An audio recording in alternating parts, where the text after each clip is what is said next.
فرماتے ہیں کہ جب یہ آیت کریمہ اتری تو پیارے نبی اچھے نبی سچے نبی صلی اللہ علیہ وسلم نے فرمایا، یعنی جب یہ وعدہ ہے کہ رب کریم مجھے راضی فرمائے گا اللہ پاک کی قسم، پھر تو جس وقت تک میرا ایک امتی بھی جہنم میں ہوا میں نے راضی ہونا ہی نہیں ہے۔ یہ اللہ کے محبوب نے بھی اس بات پر مورے تصدیق فرمائی کہ میں اپنے ایک امتی کو جہنم سے نکال کر داخل جنت فرماؤں، جب تک میرا ایک امتی بھی جہنم میں ہوگا میں اللہ سے راضی نہیں ہوگا، سارے امتیوں کو جہنم سے نکال کر جنت میں داخل کروں۔ پارہ نمبر 15 سورہ بنی اسرائیل آیت نمبر 79 میں ارشاد ہوتا ہے، ترجمہ قریب ہے کہ آپ کا رب آپ کو ایسے مقام پر فائز فرمائے گا کہ جہاں سب تمہاری حمد کرے۔ حدیث پاک میں رسول ذیشان مکی مدنی سلطان صلی اللہ علیہ وسلم سے پوچھا گیا یا رسول اللہ مقام محمود کیا ہے؟ فرمایا وہ شفاعت ہے۔ حدیث پاک میں کہ شفاعت فرمانے والے آقا مکی مدنی مصطفیٰ صلی اللہ علیہ وسلم نے فرمایا حق بات یہ ہے کہ روز قیامت شفاعت فرماؤں گا جو اس ایمان نہ لائے وہ اس کے قابل نہیں ہوگا۔ یعنی اگر کوئی یہ کہے کہ قیامت میں آقا کریم شفاعت نہیں فرمائیں گے، آقا کریم میں اس کے لیے شفاعت فرماؤں گا بھی نہیں، یہ عقیدہ رکھنا ضروری اور عقیدہ حق ہے کہ شفاعت آقا کریم فرمائیں گے۔ اب سوال یہ ہے پیارے اسلامی بھائیوں کہ جب آیات میں احادیث میں یہ ثابت ہو گیا کہ روز قیامت شفاعت بھی کی جائے گی اور یہ شفاعت قبول بھی ہوگی، پھر یہ جو فرمایا گیا کہ لا تدری نفس عن نفس شیئا ولا يقبل منها شفاعت، پھر اللہ تعالیٰ نے قرآن کریم میں یہ تو فرمایا کہ جس دن کوئی جان کسی دوسرے کی طرف سے بدلہ نہ دے گی نہ کوئی سفارش مانی جائے گی۔ اس سوال کا جواب یہ ہے کہ دراصل یہ اس مقام پر بنی اسرائیل کے نظریہ شفاعت کی کاٹ کی جا رہی ہے۔ بنی اسرائیل کا یہ نظریہ تھا کہ وہ شفاعت کو کیا سمجھتے تھے کہ اللہ پاک فرماتا ہے وَقَالُوا لَن تَمَسَّنَا النَّارُ إِلَّا أَيَّامًا مَعْدُودَةً، وہ بولے ہمیں تو آگ ہرگز نہ چھوئے گی مگر گننے کے لیے، یعنی بنی اسرائیل کا یہ ماننا تھا کہ ہم کچھ بھی کریں، ہم کلمہ پڑھیں یا نہ پڑھیں، ہم اللہ کے احکام پر عمل کریں یا نہ کریں، اپنی کیا کریں یا نہ کریں، چاہے ہم انبیاء کو شہید کر ڈالیں، چاہے ہم قرآن شریف کو بدل کر رکھ دیں، اپنے کلام میں اپنی طرف سے کلام شامل کر لیں، دنیا میں عیش کریں، موت مستی کریں، چاہے کچھ بھی کریں، ہمارے بڑے دل کی ہم اولاد ہیں وہ شفاعت کر کے ہمیں جنت سے آزاد کر لیں گے، لہٰذا ہم جنت کی گنتی کے دن چند دن ہی رہنا ہے۔ وہ سمجھ رہے تھے کہ جنت پر ہماری ٹھیکیداری اجازت، ان کے پاس کے نظریے کی کاٹ کی فرمایا گیا لا تجری نفس عن نفس شیئا ولا يقبل منها شفاعت، جس دن کوئی جان کسی دوسرے کی طرف سے بدلہ نہ دے گی اور نہ کوئی سفارش نہ کی جائے گی۔ یعنی ایسا نہیں ہے کہ تم چاہے کچھ بھی کرو، کلمہ بھی نہ پڑھو،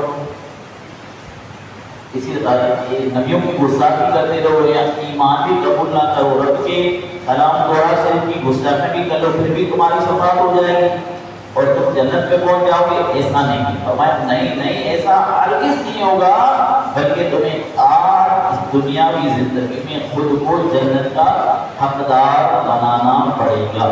تو معلوم ہوا ہم تکیہ کسی پر نہیں کر سکتے، نہ وہ یہ ہو سکتا ہے کہ شفاعت کی امید پر عمل کرنا چھوڑ دیں، بھائی شفاعت فرمائیں گے میرے آقا کریم، اب پتہ چلا کہ عمل نہیں کر رہا بندہ، ایسا نہیں کرنا ہے۔ نہ تکیہ کر کے شفاعت پر کہ ہم عمل کرنا چھوڑ دیں، یہ بھی درست نہیں ہے۔ اسی طرح نہ کوئی یہ کہے کہ میں عمل تو کروں، میں عمل کے ذریعے بخشا جاؤں، مجھے شفاعت کی ضرورت نہیں ہے، ایسا بھی نہیں کرنا ہے۔ کیونکہ ایک مرتبہ پیارے آقا صلی اللہ علیہ وسلم نے اپنی شفاعت کا ذکر فرمایا تو صحابہ کرام علیہ رضوان نے عرض کیا رسول اللہ دعا فرمائیے کہ ہمیں بھی شفاعت نصیب ہو جائے۔ آقا کریم نے جو شفاعت کا ذکر کیا تو صحابہ کرام عرض کی یا رسول اللہ آپ دعا کریں نا کہ اللہ تعالیٰ ہمیں بھی شفاعت نصیب فرمائے. حضور صلی اللہ علیہ وسلم نے دعا فرمائی اے مالک کریم انہیں شفاعت کا حقدار بنا دو. کچھ دیر کے بعد مزید صحابہ کرام علیہ رضوان تشریف لائے جو پہلے موجود تھے. انہوں نے آنے والوں کو بتایا کہ اس طرح آقا کریم نے شفاعت کا ذکر کیا, ہم نے دعا کرنا. تو پہلے والوں نے بھی کہا کہ یا رسول ہمارے لیے بھی دعا کر دیجیے, اللہ تعالیٰ ہمیں بھی شفاعت کا حقدار بنا دیجیے. اللہ تعالیٰ کی محبوب نے پھر دعا کی اے مالک کریم انہیں بھی شفاعت کا حقدار بنا دے. پھر فرمایا کہ تمہیں گواہ بنا کر کہہ رہا ہوں جو بھی شرک اور کفر سے پاک رہ کر دنیا سے جائے گا میری شفاعت ان سب کے لیے ہے. یہ صحابہ کرام رضی اللہ سے متعلق شفاعت کا عقیدہ ہے. اب ان کا عمل دیکھیں, یعنی آقا کریم کے صحابہ کرام نے شفاعت پر جو وہ عقیدہ رکھا اور عرضی کر دی یا رسول اللہ ہمارے لیے دعا کر دے کہ اللہ تعالیٰ ہماری شفاعت فرما دے. آقا کریم نے دعا بھی کر دی. اب ہونا ہی چاہیے کہ وہ دعا کر دی آقا کریم نے, اللہ نے قبول بھی فرما دی. لیکن اب صحابہ کرام کا شفاعت پر بھی یقین ہے. اور اب ان کا عمل دیکھیے, انہوں نے ایسا تو نہیں کیا کہ انہوں نے عمل کرنا چھوڑ دیا. ان کا عمل دیکھیے بلند شان والے ساری رات عبادت کیا کرتے تھے, نفلی نمازیں پڑھتے تھے, نفلی روزے رکھتے تھے, علم دین سیکھنے کے لیے اپنی زندگیاں وقف کر دیتے تھے. دور دور جا کر اسلام کا پیغام ہو جاتے, خوف خدا سے آنسو بہایا کرتے تھے, قرآن کریم کی آیات پڑھ کر سن کر کانپ جایا کرتے تھے. اور حضرت فاروق اعظم رضی اللہ تعالیٰ عنہ کا خوف خدا تو بڑا مشہور تھا کہ خوف خدا سے رو کر آپ کے رخساروں پر آنسوؤں کی لکیریں پڑ گئی. اور آپ کا فرمان بھی بڑا مشہور ہے, فرمایا کہ اپنا جائزہ خود لے لو اس سے پہلے کہ تمہارا حساب ہو جائے. فرمایا اپنا حساب خود کر لو کہ اس سے پہلے تمہارا حساب لیا جائے. یہ فاروق اعظم رضی اللہ عنہ. دیکھیے اب ایک طرف صحابہ کرام علیہ رضوان کا عقیدہ شفاعت پر پکا ایمان ہے اور دوسری طرف ان کا عمل بھی کتنا زبردست ہے. اسی طرح اہل بیت پاک کے متعلق بھی ہم نے سنا کہ امام احمد رحمۃ اللہ علیہ فرماتے ہیں کہ تمام اہل بیت پاک کا متفق کا فیصلہ ہے کہ قرآن کریم کی سب سے امید دلانے والی آیتیں وہ یہ وَلَسَوْفَ يُعْطِيكَ رَبُّكَ فَتَرْضَىٰ کہ اور بے شک قریب ہے کہ تمہارا رب تمہیں اتنا دے گا کہ تم راضی ہو جاؤ. کیوں؟ اس لیے کہ میں اس میں شفاعت مصطفیٰ کا بیان ہے. دوسری طرف اہل بیت پاک کا عمل مبارک ہے. اہل بیت پاک فرماتے ہیں ہمارا اس آیت پر یقین ہے کہ شفاعت کروانے والے آقا کریم اور شفاعت پر اتنا کامل یقین ہے. لیکن عمل دیکھیے ان کا. آپ دیکھیے حضرت امام جعفر صادق رضی اللہ تعالیٰ عنہ یہ ننھے شہزادے تھے, ابھی چھوٹی عمر میں تھے, تقریباً 4 سال کی عمر ہے. آج ہمارے 4 سال کے بچے کو تو پتہ بھی نہیں ہوتا دین کے بارے میں اور دین کی معلومات کے بارے میں, بلکہ جوانی کی دہلیز پر بھی پہنچ جاتے تو انہیں فاقی ناباقی یہ مسئلہ نہیں پتا ہوتا, نماز کا پتہ نہیں ہوتا. لیکن یہ شہزادے امام جعفر صادق رضی اللہ عنہ 4 سال کی عمر میں, ابھی چھوٹی عمر ہے, لیکن آپ کا انداز دیکھیے عمل کا. 4 سال کی عمر میں اور گلی میں کھڑے رو رہے تھے. کسی عاشق نے دیکھا تو دوڑ کر حاضر ہوئے, پوچھا شہزادے کیا معاملہ ہے, کیوں رو رہے ہیں؟ فرمایا جہنم کا خوف رو رہا ہے.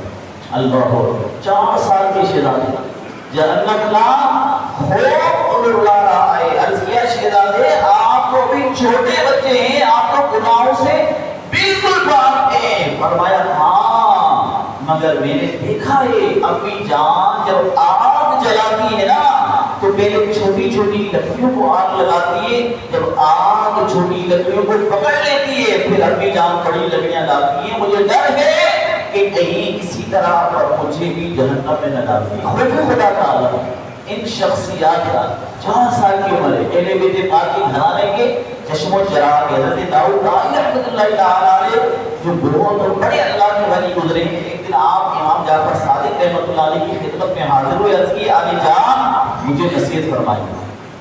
فرمایا اے ابو سلیمان, ابو داؤد آئی میں تو خود خوف خدا سے لرز رہا ہوں. اگر قیامت کے دن میرے نانا جان نے صلی اللہ علیہ وسلم نے پوچھ لیا کہ اے جعفر میری پیروی کا حق کیوں ادا نہ کیا, میں کیا جواب دوں گا؟ یہ سن کر حضرت داؤد رحمۃ اللہ علیہ نے فرمایا جب پیارے نبی کی یہ پیاری اولاد یوں خوف خدا کے عالم میں ہے تو ہم پھر کس گنتی کی شمار میں ہیں؟ ہمارا شمار کس گنتی میں ہے؟ میرے پیارے محمد صلی اللہ علیہ وسلم وہ اہل بیت پاک کا عقیدہ کہ سب متفقہ طور پر شفاعت اور یقین رکھتے ہیں، اور یہ اہل بیت پاک کا عمل مبارک ہے وہ ہر وقت خوف خدا سے لڑ رہے ہیں۔ امام اعظم رحمۃ اللہ تعالی علیہ یہ کتنے بڑے اللہ کے ولی شفاعت پر یقین بھی رکھتے تھے، لیکن عام کیسے تھے کہ ساری رات نوافل پڑھا کرتے تھے، اور بعض اوقات ایک ہی رکعت میں پورا قرآن پاک مکمل ختم فرماتے تھے، ساری رات خوف خدا میں رویا کرتے تھے۔ اسی طرح غوث پاک شیخ عبد القادر جیلانی رحمۃ اللہ علیہ شفاعت پر یقین بھی رکھتے تھے، لیکن پھر بھی عمل کا دیکھی کہ 40 سال تک عشاء کے وضو سے فجر کی نماز ادا کیے، سال 25 سال تک جنگلات میں مجاہدات کرتے رہے۔ حضرت خواجہ اجمیر رحمۃ اللہ علیہ شفاعت پر یقین بھی رکھتے تھے، اور اس کے ساتھ ساتھ ساری رات عبادت بھی کرتے تھے۔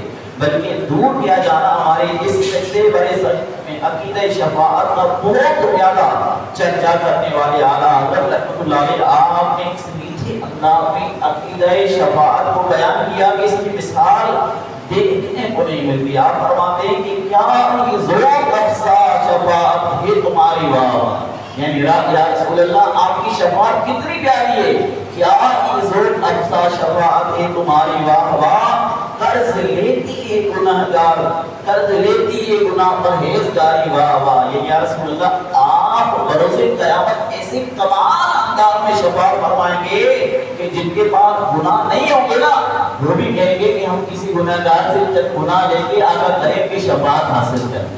اس انداز میں آقا کریم کی اس سچے عاشق اعلیٰ حضرت نے عقیدہ شفاعت بیان کیا۔ ذرا عمل دیکھیے، آپ ساری رات ساری زندگی اللہ کی عبادت کرتے رہے، ساری زندگی با جماعت نماز ادا فرماتے رہے، نماز با جماعت مل جائے اس کے لیے آپ پیسے بھی خرچ کرتے تھے، پھر اسی طرح مجھے جماعت مل جائے اور پیسے خرچ کرتے، مال و دولت کا نقصان برداشت فرما لیتے، لیکن نماز با جماعت نہیں چھوڑتے تھے۔ ایک مطلب آپ بیمار ہو گئے، اعلیٰ پتہ چلا کہ بھی کافی طبیعت خراب ہے، چلا بھی نہیں جاتا ہے، اس حالت میں بعض اوقات علماء کرام سے رہنمائی کی جاتی تو وہ کہتے ہیں کہ جماعت پھر ایسے شخص کو معاف ہو جاتا ہے، بھئی اللہ نے ان کو مطلب کہ شریعت نے یہ دیا ہے، اتنی اگر طبیعت خراب ہے بندہ چل ہی نہیں سکتا، وہ جماعت اس کے لیے معاف ہو جاتی ہے، وہیں گھر پہ پڑھ سکتا ہے۔ لیکن اعلیٰ حضرت کا جذبہ دیکھیے، اس حالت میں بھی آپ ساری نماز باجماعت ادا فرماتے رہے۔ آپ نے کرسی پر تشریف فرماؤ گے، 4 بندوں کو کہتے کہ مجھے 4 بندے کرسی پر پکڑتے تھے اور وہ مسجد میں لے کر آتے تھے اور جماعت کے ساتھ نماز ادا فرماتے تھے۔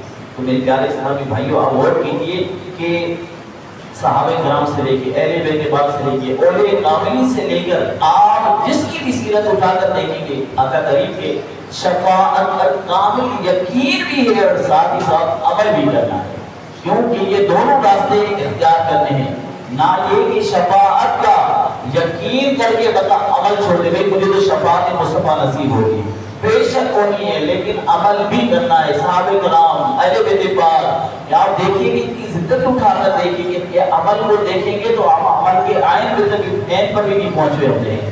اللہ کریم ہم سب کو بھی پیارے مصطفیٰ کریم کے ان پیارے گھرانے صحابہ کرام اور دیگر اولیاء کرام کی ان سیرت کو سنا ہمیں کہ عقیدہ شفاعت پر پختہ یقین بھی رکھنا ہے اور ساتھ ساتھ عمل نیک بھی کرنا ہے، گناہوں سے بھی بچنا ہے، نیک اعمال کر کے اپنی دنیا اور آخرت کو سنوارنے کی کوشش بھی کرنی ہے۔ اللہ تبارک و تعالی ہمیں سمجھنے